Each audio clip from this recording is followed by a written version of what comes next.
Hello, welcome back to Jakar academy. So ಯಾರು HSTR ಶಿಕ್ಷಕರಾಗಲು ಬಯಸ್ತಾ ಇದ್ದೀರಾ? ಸೊ ಕಾಲ್ ಫಾರ್ಮ್ಗಳು ಅತಿ ಬೇಗನೆ ಆಗ್ತಾ ಇದ್ದಾವೆ. ಅದಕ್ಕೆ ಸಂಬಂಧಿಸಿರುವಂತೆ ಯಾರು ಪ್ರೌಢಶಾಲೆಯ ಶಿಕ್ಷಕರಾಗಲು ಬಯಸ್ತಾ ಇದ್ದೀರಾ, ಹೈಸ್ಕೂಲ್ ಟೀಚರ್ ಆಗಲು ಬಯಸ್ತಾ ಇದ್ದೀರಾ, ಅವ್ರ ಸೆಲೆಕ್ಷನ್ ಯಾವ ತರ ಆಗ್ತದೆ ಎನ್ನುವಂಥದ್ರ ಬಗ್ಗೆ, ಹಾಗೂ ದೈಹಿಕ ಶಿಕ್ಷಣ ಶಿಕ್ಷಕರು ಕೂಡ ಯಾರಾಗ್ಲು ಬಯಸ್ತಾ ಇದ್ದೀರಾ, ಅವ್ರ ಸೆಲೆಕ್ಷನ್ ಯಾವ ತರ ಇರಲಿದೆ, ಯಾವ ತರ ಮಾರ್ಕ್ಸ್ ಪರ್ಸೆಂಟೇಜ್ ಅನ್ನ ಕನ್ಸಿಡರ್ ಮಾಡ್ತಾರೆ ಅನ್ನೋದ್ರ ಬಗ್ಗೆ ಒಂದು C&R ರೂಲ್ ನ ಜಾರಿಗೆ ಈಗಾಗಲೇ ಕರ್ನಾಟಕ ರಾಜ್ಯ ಸರ್ಕಾರ ತನ್ನ ರಾಜ್ಯ ಪತ್ರದಲ್ಲಿ ಈಗಾಗಲೇ ಅಧಿಸೂಚನೆ ಮುಖಾಂತರ ಒಂದು ಅಧಿಸೂಚನೆಯನ್ನು ಹೊರಡಿಸಿದೆ. ಸೊ ಯಾರಾದ್ರೂ ಅಬ್ಜೆಕ್ಷನ್ ಇದ್ರೆ ಸಹಿತ ವಿದಿನ್ 7 days ಅದನ್ನ ಸಲ್ಲಿಸಬಹುದು ಅಂತ ಹೇಳ್ತಾ ಇದ್ದಾರೆ. ಸೊ ಅಲ್ಲಿ ಏನೇನಿದೆ ಎನ್ನುವಂಥದ್ರ ಬಗ್ಗೆ ಒಂದಿಷ್ಟು ಮಾಹಿತಿಯನ್ನ ನಾವು ಸಂಪೂರ್ಣವಾಗಿ ಪಡೆದುಕೊಳ್ಳೋಣ. ಸೊ ಇನ್ನುವರೆಗೂ ಯಾರು ಜಕಾರ್ ಅಕಾಡೆಮಿನ ಸಬ್ಸ್ಕ್ರೈಬ್ ಆಗಿಲ್ಲ, ಅವರು ದಯವಿಟ್ಟು ಜಕಾರ್ ಅಕಾಡೆಮಿಯನ್ನ ಸಬ್ಸ್ಕ್ರೈಬ್ ಆಗಿ ಅಂತ ಹೇಳ್ತಾ ಬನ್ನಿ ವಿಡಿಯೋವನ್ನ ನಾವು ಪ್ರಾರಂಭ ಮಾಡೋಣ. ಮೊದಲಿಗೆ ನಾವು ರಾಜ್ಯ ಪತ್ರದಲ್ಲಿ ಏನೇನು ಕೊಟ್ಟಿದ್ದಾರೆ ಎನ್ನುವುದ್ರ ಬಗ್ಗೆ ನೋಡ್ತಾ ಸಾಗೋಣ. ಸೊ ರಾಜ್ಯ ಪತ್ರದಲ್ಲಿ ನೋಡಿ, ಕರ್ನಾಟಕ ರಾಜ್ಯ ಪತ್ರ ಯಾವಾಗ ಪ್ರಕಟವಾಗಿದೆ? 18th of June 2026.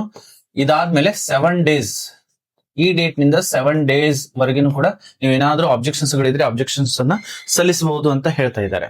ಎಸ್, ಈಗಾಗಲೇ C&R ರೂಲ್ ಅಂದ್ರೆ ನೇಮಕಾತಿ ನಿಯಮಗಳು ಅಂತ ಕರಿತೀವಿ ನಾವು. ಸರಿನಾ? ಮುಖ್ಯವಾಗಿ ಏನಿದೆ ಅಂದ್ರೆ ಕರಡು ನಿಯಮಗಳು ಹೀಗೆ ಮಾಡ್ಬೇಕಂತ ಬಯಸ್ತಾ ಇದ್ದೀವಿ. ಕರಡು ಅಂದ್ರೆ ಇದು ಒಂದು ಡ್ರಾಫ್ಟ್ ಕಾಪಿ, ಕಚ್ಚಾ ಕಾಪಿ ಅಂತ ನಾವು ತಿಳ್ಕೊಬಹುದು. ಇದನ್ನು ಇನ್ನು ಪಕ್ಕ ಮಾಡಿಲ್ಲ. ಮ್ಯಾಕ್ಸಿಮಮ್ ಇದೇ ಪಕ್ಕಾನು ಕೂಡ ಆಗತ್ತೆ, ಅಂದ್ರೆ ಇದೇ ಫೈನಲ್ ಕೂಡ ಆಗತ್ತೆ. ಸೊ ಏನಾದ್ರೂ ಡೌಟ್ಸ್ ಗಳಿದ್ರು ಸಹಿತ ತಾವುಗಳು ವಿದಿನ್ 7 days ಅಲ್ಲಿ ಇದಕ್ಕೆ ಅಬ್ಜೆಕ್ಷನ್ ಸಹ ಹಾಕ್ಬಹುದು ಎನ್ನುವಂಥದ್ದು. ಪ್ರೌಢಶಾಲಾ ಶಿಕ್ಷಕರನ್ನ ಯಾವ ಹುದ್ದೆ ಅಂತ ಪರಿಗಣಿಸ್ತಾ ಇದ್ವಿ? ಮುಖ್ಯವಾಗಿ ಮೇನ್ ಪಾಯಿಂಟ್ಸ್ ಗಳನ್ನ ಮಾತ್ರ ಹೇಳ್ತಾ ಹೋಗ್ತೀನಿ. ಪ್ರೌಢಶಾಲಾ ಶಿಕ್ಷಕರ ಶ್ರೇಣಿ 2 ಅಥವಾ ಗ್ರೇಡ್ 2 ಅಂತ ಕರಿತಾ ಇದ್ವಿ ನಾವು. ಗ್ರೇಡ್ 2 ನಾವೆಲ್ಲ ಜಾಯ್ನಿಂಗ್ ಆಗುವಾಗ ಇದೇ ಹುದ್ದೆಯನ್ನ ನಮಗೆ ಕೊಟ್ಟಿದ್ರು, ಪ್ರೌಢಶಾಲಾ ಸಹ ಶಿಕ್ಷಕರು ಗ್ರೇಡ್ 2 ಎನ್ನುವಂಥದ್ದು. ಸೊ ಇದರ ಬದಲಾಗಿ ಇವಾಗ ಕೇವಲ ಏನ್ ಮಾಡ್ತಾ ಇದಾರೆ, ಪ್ರೌಢಶಾಲಾ ಸಹ ಶಿಕ್ಷಕರು ಎಂಬ ಪದವನ್ನ ಪ್ರತಿಸ್ಥಾಪಿಸ್ತಕ್ಕದ್ದು ಎನ್ನುವಂಥ ಗ್ರೇಡ್ 2 ಎನ್ನುವಂಥದ್ದು ತೆಗೆದು ಕೇವಲ ಪ್ರೌಢಶಾಲಾ ಸಹ ಶಿಕ್ಷಕರು ಎನ್ನುವಂಥದ್ದನ್ನ ಮಾತ್ರ ಕೊಡ್ತಾ ಇದ್ದಾರೆ. ನೇಮಕಾತಿ ಯಾವ ತರ ಆಗ್ತದೆ ಎನ್ನುವಂಥದ್ದು, ಆಯ್ಕೆ ಪ್ರಾಧಿಕಾರವು ಈ ಕೆಳಕಂಡ ಆಧಾರ ಮೇಲೆ ಆಯ್ಕೆ ಪಟ್ಟಿಯನ್ನ ಸಿದ್ಧಪಡಿಸಬೇಕು ಎನ್ನುವಂಥದ್ದು. ಸೆಲೆಕ್ಷನ್ ಇನ್ನು ಮುಂದೆ ಯಾವ ತರ ಮಾಡ್ತಾರೆ ಎನ್ನುವಂಥದ್ದನ್ನ ಇಲ್ಲೆಲ್ಲ ಕೊಟ್ಟಿದ್ದಾರೆ. ಅದನ್ನ ಸಂಪೂರ್ಣವಾಗಿ ನಾವು ತಿಳಿತಾ ಹೋಗೋಣ. HSTR ಶಿಕ್ಷಕರಾಗಬೇಕು ಅಂದ್ರೆ ಮುಖ್ಯವಾಗಿ 2 ಡಿವೈಡ್ ಅಲ್ಲಿ ನಾವು ಡಿವಿಷನ್ ಅನ್ನ ಮಾಡ್ಕೋಬಹುದು. 2 ಪಾರ್ಟ್ ಅಲ್ಲಿ ನಾವು ನೋಡಬಹುದು. ಫಸ್ಟ್ ಒಂದು ಡಿಗ್ರಿ ಪ್ಲಸ್ B.Ed ಇದೆ. ಡೈರೆಕ್ಟ್ ಆಗಿ 3+2 years ಯಾರಿರ್ತಾರೆ ಅವ್ರಿಗಿತ್ತು. ಇಲ್ಲಿ ಡೈರೆಕ್ಟ್ ಆಗಿ BA ED or BSc ED ಇದು ಡೈರೆಕ್ಟ್ ಆಗಿ ನಮ್ಗೆ ಗೊತ್ತು. 4 years ಈ ಕೋರ್ಸ್ ಅನ್ನ ನಾವು ಮಾಡ್ತಾ ಇದ್ವಿ. 4 years ಸಂಯುಕ್ತ ಏನಿತ್ತು ಡಿಗ್ರಿ ಜೊತೆಗೇನೆ ಕಂಟಿನ್ಯೂ ಆಗಿ B.Ed ಅಲ್ಲಿ ನಾವು ಮಾಡ್ತಾ ಇದ್ವಿ. ಸರಿನಾ? ಸೊ ಈಗ 2 ಕ್ಯಾಟಗರಿಗಳನ್ನ ಕೊಟ್ಟಿದ್ದಾರೆ. ಸೊ ಇಲ್ಲಿ ಡಿಗ್ರಿ ಪ್ಲಸ್ B.Ed ಯಾರ್ಯಾರು ಮಾಡಿದ್ದೀರಾ? ಮೇ ಬಿ ಇದು BA ಆಗಿರಬಹುದು ಆರ್ BSc ಕೂಡ ಆಗಿರಬಹುದು. ಸರಿನಾ? ಇವ್ರಿಗೆ ಏನೆಲ್ಲ ಇಟ್ಟಿದ್ದಾರೆ ಸೆಲೆಕ್ಷನ್ ನಿಯಮ ಎನ್ನುವಂಥದ್ದಾದ್ರೆ, ಫಸ್ಟಿಗೆ ಸಾಮಾನ್ಯ ಅರ್ಹತಾ ಪರೀಕ್ಷೆ ಅಂದ್ರೆ CET ಯಲ್ಲಿ ಇವರು 85% ಏನ್ ಮಾಡ್ತಾರೆ, ಕೌಂಟ್ ಮಾಡ್ತಾರೆ. CET ಮಾರ್ಕ್ಸ್ ಗಳನ್ನ 85% ಕೌಂಟ್ ಮಾಡ್ತಾರೆ. ಇಲ್ಲಿನೂ ಸಹಿತ CET 85% ಇಲ್ಲಿನೂ ಕೂಡ ಕೌಂಟ್ ಮಾಡ್ತಾರೆ. ಸರಿನಾ? ಜೊತೆಗೆ ಡಿಗ್ರಿ ಏನಿದೆ ಇನ್ನು ಉಳಿದಿರುವಂತದ್ದು 15%. ಇಲ್ಲಿ ಡಿಗ್ರಿ ಪ್ಲಸ್ B.Ed ಯಾರು 3 ವರ್ಷ ಡಿಗ್ರಿಯನ್ನ ಮಾಡ್ಕೊಂಡು ಆಮೇಲೆ B.Ed ಅನ್ನ ಮಾಡಿದೀರಾ ಅವ್ರಿಗೇನಿದೆ, ಡಿಗ್ರಿಯಲ್ಲಿ ಇಲ್ಲಿ 13% ಕನ್ಸಿಡರ್ ಮಾಡ್ತಾರೆ. ಹಾಗೂ B.Ed ಬ್ಯಾಚುಲರ್ ಆಫ್ ಎಜುಕೇಶನ್ ಏನ್ ಕಲ್ತಿದ್ದೀರಾ ಅದನ್ನ 2% ಕನ್ಸಿಡರ್ ಮಾಡ್ತಾರೆ.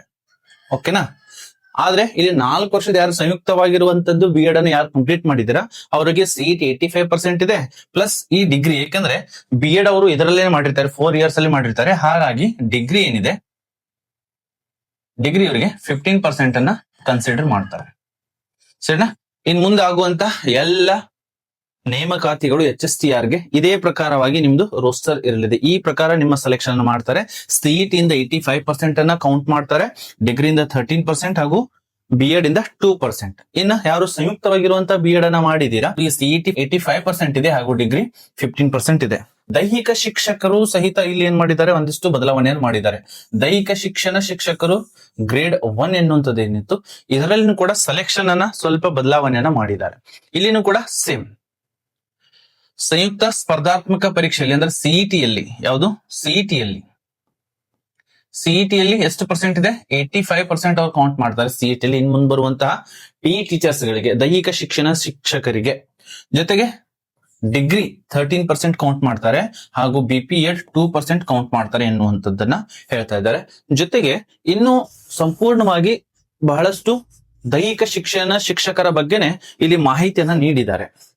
ಆ ಒಂದು ಪರೀಕ್ಷೆಗೆ ಎಲಿಜಿಬಲ್ ಆಗ್ಬೇಕಂದ್ರೂ ಸಹಿತ ನೇರ ನೋಡಿ ಇಲ್ಲಿ ನೇರ ನೇಮಕಾತಿ ಮತ್ತು ಮುಂಬಡ್ತಿ ಎರಡಕ್ಕೂ ಎಂಬ ಶೀರ್ಷಕವನ್ನ ಈ ಕೆಳಗಿನವುಗಳನ್ನ ಇದೇನ್ ಮಾಡಿದ್ದಾರೆ, ಇದನ್ನ ಮ್ಯಾಂಡೇಟರಿಯಾಗಿ ಇಟ್ಟಿದ್ದಾರೆ. ಈ ಯಾರು ದೈಹಿಕ ಶಿಕ್ಷಣ PE ಟೀಚರ್ಸ್ ಯಾರಾಗ್ಲಿ ಬಯಸ್ತಾ ಇದ್ದಾರ ಅವ್ರಿಗೂ ಕೂಡ ಸೇಮ್ CET ಯಲ್ಲಿ ಇರ್ತಕ್ಕಂಥದ್ದು, CET ಯಲ್ಲಿ 85% ಕೌಂಟ್ ಮಾಡ್ತಾರೆ.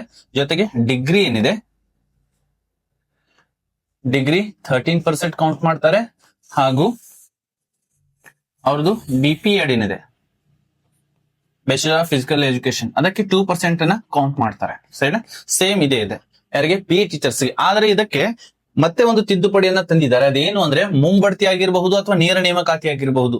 ಇಲ್ಲಿ ನಾವುಗಳು ಫೈಟ್ ಮಾಡ್ಬೇಕು ಅಂದ್ರೆ ಫಸ್ಟ್ ಏನ್ ಮಾಡ್ಬೇಕು ಎನ್ನುವಂಥದ್ದು, ದೈಹಿಕ ಶಿಕ್ಷಣವನ್ನ ಆಪ್ಷನಲ್ ವಿಷಯ ಪದವಿಯಲ್ಲಿ 50% ಮಾಡ್ಕೊಂಡಿರ್ಬೇಕು ಅವರು. ಅಥವಾ ನೋಡಿಲ್ರಿ, ಅಥವಾ ದೈಹಿಕ ಶಿಕ್ಷಣ ಐಚ್ಛಿಕ ವಿಷಯದೊಂದಿಗೆ ಪದವಿ ಪರೀಕ್ಷೆಯಲ್ಲಿ 45% ಇದ್ದು ನಡೆಯುತ್ತೆ. ಆದರೆ ಏನಾಗ್ಬೇಕು ಅಂದ್ರೆ ಅವರು ಭಾರತೀಯ ಒಲಿಂಪಿಕ್ ಸಂಸ್ಥೆ ಅಥವಾ ಭಾರತೀಯ ವಿಶ್ವವಿದ್ಯಾನಿಲಯಗಳ ಸಂಘದಿಂದ ಮಾನ್ಯತೆ ಪಡೆದ ರಾಷ್ಟ್ರೀಯ ಅಥವಾ ರಾಜ್ಯ ಮಟ್ಟ ಅಥವಾ ಅಂತರ್ ವಿಶ್ವವಿದ್ಯಾಲಯ ಕ್ರೀಡೆ ಅಥವಾ ಆಟಗಳ ಅಥವಾ ಅಥ್ಲೆಟಿಕ್ ನಲ್ಲಿ ಭಾಗವಹಿಸಿರ್ಬೇಕು ಎನ್ನುವಂತ ಕೇಳ್ತದೆ. ಒಂದು 50% ಇರಬೇಕು ಆರ್ 45% ಮಾಡಿದ್ರೆ ಅಂದ್ರೆ ಇದರಲ್ಲಿ ಯಾವ್ದಾದ್ರು ಒಂದು ಸ್ಪೋರ್ಟ್ಸ್ ಅಲ್ಲಿ ಅಥ್ಲೆಟಿಕ್ ಅಲ್ಲಿ ತಗೊಳ್ಳು ಭಾಗವಹಿಸಿರ್ಬೇಕು.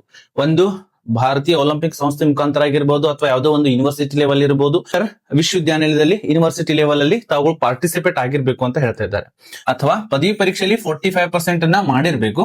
ರಾಷ್ಟ್ರೀಯ ಅಥವಾ ರಾಜ್ಯ ಮಟ್ಟದ ಅಂತರ್ ವಿಶ್ವವಿದ್ಯಾನಿಲಯ, ಸರಿನಾ, state level or national level university level ಅಲ್ಲಿ ಯಾವ್ದು ಕ್ರೀಡೆ ಅಥವಾ ಆಟಗಳು ಅಥವಾ ಅಥ್ಲೆಟಿಕ್ ನಲ್ಲಿ ಭಾಗವಹಿಸಿರುವುದು, ಸರಿನಾ, ಅಲ್ಲಿ ತಾವು ಎಲಿಜಿಬಲ್ ಆಗಿದ್ರೆ 45% ಮಾಡಿದ್ರೆ ನಡೀತದೆ ಅನ್ನುವಂಥದ್ದನ್ನ ಹೇಳ್ತಾ ಇದ್ದಾರೆ. ಸಂಪೂರ್ಣವಾಗಿ ಇದೇ ಇದೆ.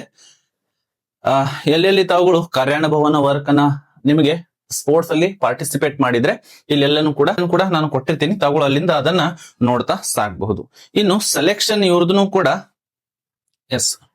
ಮುಂಬಡ್ತಿ ಪ್ರಮೋಷನ್ ಅನ್ನ ಪಡಿಬೇಕು ಅಂದ್ರೆ ಡೈರೆಕ್ಟ್ ಆಗಿ ಮುಂಬಡ್ತಿಗೆ ಬರೋಣ. ಪ್ರಮೋಷನ್ ಅನ್ನ ಪಡಿಬೇಕು ಅಂದ್ರೆ ದೈಹಿಕ ಶಿಕ್ಷಣ ಶಿಕ್ಷಕರು ಗ್ರೇಡ್ 2 ವೃಂದದಲ್ಲಿ 5 ವರ್ಷಗಳ ಮಿನಿಮಮ್ 5 ವರ್ಷಗಳಾದ್ರೂ ಅವರು ಸೇವೆಯನ್ನ ಸಲ್ಲಿಸಿರಬೇಕು ಎನ್ನುವಂಥದ್ದನ್ನ ಹೇಳ್ತಾ ಇದ್ದಾರೆ. ಇಲ್ಲಿ ಒಂದಿಷ್ಟು ಬದಲಾವಣೆಯನ್ನ ಮಾಡಿದ್ದಾರೆ. ಇನ್ನು ಸರ್ಕಾರಿ ಪ್ರಾಥಮಿಕ ಹಾಗೂ ಹಿರಿಯ ಪ್ರಾಥಮಿಕ ಶಾಲೆಗಳಲ್ಲಿ ಯಾರು PE ಟೀಚರ್ ಆಗಲು HSTR ಇಲ್ಲ, ಹೈಸ್ಕೂಲ್ ಅಲ್ಲಿ ಇಲ್ಲ, ಪ್ರಾಥಮಿಕ ಸೆಕ್ಷನ್ ಅಲ್ಲಿ ಯಾರು ಆಗಲು ಬಯಸ್ತಾ ಇದ್ರೆ ಅವರಿಗೆ ಅರ್ಜಿಗಳ ಆಹ್ವಾನ ಎಲ್ಲಿಂದ ಆಗ್ತದೆ ಎನ್ನುವಂಥದ್ದು, ಕಾಲ್ ಫಾರ್ಮ್ ಎಲ್ಲಿಂದ ಮಾಡ್ತಾರೆ ಎನ್ನುವಂಥದ್ದು ಸಂಬಂಧಪಟ್ಟ ಶೈಕ್ಷಣಿಕ ಜಿಲ್ಲೆಗಳ ಉಪ ನಿರ್ದೇಶಕರು ಸಾರ್ವಜನಿಕ ಶಿಕ್ಷಣ ಅಥವಾ ಈ ಸಂಬಂಧದಲ್ಲಿ ರಾಜ್ಯ ಸರ್ಕಾರವು ಆದೇಶದ ಮೂಲಕ ನಿಗದಿಪಡಿಸಿರುವ ಇತರ ಯಾವುದೇ ಅಧಿಕಾರ ಎಂದು ಸೆಲೆಕ್ಷನ್ ಕಮಿಷನ್ ಅಂತ ನಾವು ಕರಿತೀವಿ. ಇಲ್ಲಿ DDPS ಗಳನ್ನು ಆಗಿರಬಹುದು, DDP ಆಗಿರಬಹುದು ಅಥವಾ ಸ್ಟೇಟ್ ಅಥಾರಿಟಿನ ಕೂಡ ಆಗಿರಬಹುದು. ಇವರು ಎಲ್ಲಿ ಪ್ರಾಥಮಿಕ ಅಥವಾ ಹಿರಿಯ ಪ್ರಾಥಮಿಕ ಶಾಲೆಗಳನ್ನ ಇವರಿಗೆ ಸೆಲೆಕ್ಷನ್ ಅಥಾರಿಟಿ ಅಂತ ನಾವು ಕರಿಬಹುದು ಅಂತ ಹೇಳ್ತಿದ್ದಾರೆ. ಅಂದ್ರೆ ಶೈಕ್ಷಣಿಕ ಜಿಲ್ಲೆಯ DDP ಅವರು ಏನ್ ಮಾಡಬಹುದು, ಎಷ್ಟು ವೇಕೆನ್ಸಿಗಳಿದೆ ಅದಕ್ಕೂ ಕೂಡ ಅವರು ಕಾಲ್ ಫಾರ್ಮ್ ಮಾಡಬಹುದು ಅಥವಾ ರಾಜ್ಯ ಸರ್ಕಾರದ ಆದೇಶದಂತೆ ಅವರು ಕಾಲ್ ಫಾರ್ಮ್ ಅನ್ನ ಮಾಡ್ತಾರೆ. ಅವ್ರಿಗೂ ಕೂಡ ಸೆಲೆಕ್ಷನ್ ಅಥಾರಿಟಿ ಎನ್ನುವಂಥದ್ದನ್ನ ಕೊಡಲಾಗಿದೆ. ಇಲ್ಲಿ ಏನ್ ಮಾಡ್ತಾರೆ, ಶಿಕ್ಷಕರು ಗ್ರೇಡ್ 2 ವರ್ಗದ ಪ್ರತಿಯೊಂದು, ಇದು ಯಾವುದು ಪ್ರೈಮರಿಗೆ, ಹೈಸ್ಕೂಲ್ಗೆ ಆದ್ರೆ ಮತ್ತೆ ಸ್ಟೇಟ್ ರಿಕ್ರೂಟ್ಮೆಂಟ್ ಆಗುತ್ತೆ. DDP ಲೆವೆಲ್ ಆಗಿರ್ಬಹುದು ಆರ್ ಸ್ಟೇಟ್ ಆದೇಶದಂತೆ ಆಗಿರಬಹುದು, ಅಲ್ಲಿನೂ ಕೂಡ ಸೆಲೆಕ್ಷನ್ ಸೇಮ್ ಇರ್ತದೆ. ಅವರಿಗೂ ಕೂಡ ಪರೀಕ್ಷೆ ಇರ್ತದೆ. ಸ್ಪರ್ಧಾತ್ಮಕ ಪರೀಕ್ಷೆಯನ್ನು ನಡೆಸತಕ್ಕದ್ದು. ಆಯ್ಕೆ ಪ್ರಾಧಿಕಾರವು ಸ್ಪರ್ಧಾತ್ಮಕ ಪರೀಕ್ಷೆಗಳಿಗೆ ಸಂಬಂಧಿಸಿದಂತೆ ಎಲ್ಲಾ ವಿವರಗಳನ್ನು ಅಂದರೆ ಪಠ್ಯಕ್ರಮ, ಸಮಯ, ದಿನಾಂಕ ಮತ್ತು ಸ್ಥಳ ಇತ್ಯಾದಿಗಳನ್ನು ಪ್ರಕಟಣೆಯಲ್ಲಿ ನೀಡತಕ್ಕದ್ದು ಅಂತ ಹೇಳ್ತಾ ಇದೆ. ಆಯ್ಕೆ ಪ್ರಾಧಿಕಾರ ಯಾವುದು ಅನ್ನೋದು ಹೇಳಿದೀನಿ, ಸ್ಟೇಟ್ ಆಗಿರಬಹುದು ಆರ್ ಒಂದು ಶೈಕ್ಷಣಿಕ ಜಿಲ್ಲೆಗೆ ಸಂಬಂಧಿಸಿರುವಂತಹ DDPS ಗಳಾಗಿರಬಹುದು. ಇವರ ಆಯ್ಕೆ ಹೇಗಿರ್ತದೆ, ಪ್ರಾಥಮಿಕ PE ಟೀಚರ್ಸ್ಗೆ ಎನ್ನುವಂಥದ್ದು ಅರ್ಹ ಅಭ್ಯರ್ಥಿಗಳ ಪಟ್ಟಿಯ ಪ್ರತಿಭೆ ಆಧಾರದ ಮೇಲೆ, ಅಂದ್ರೆ ಮೆರಿಟ್ ಸೆಲೆಕ್ಷನ್ ಇರ್ತದೆ. ಕಟ್ ಆಫ್ ಸೇಮ್ ಯಾವ್ದಿರ್ತದೆ, ಸೇಮ್ ಅದೇ ತರ ಇರ್ತದೆ.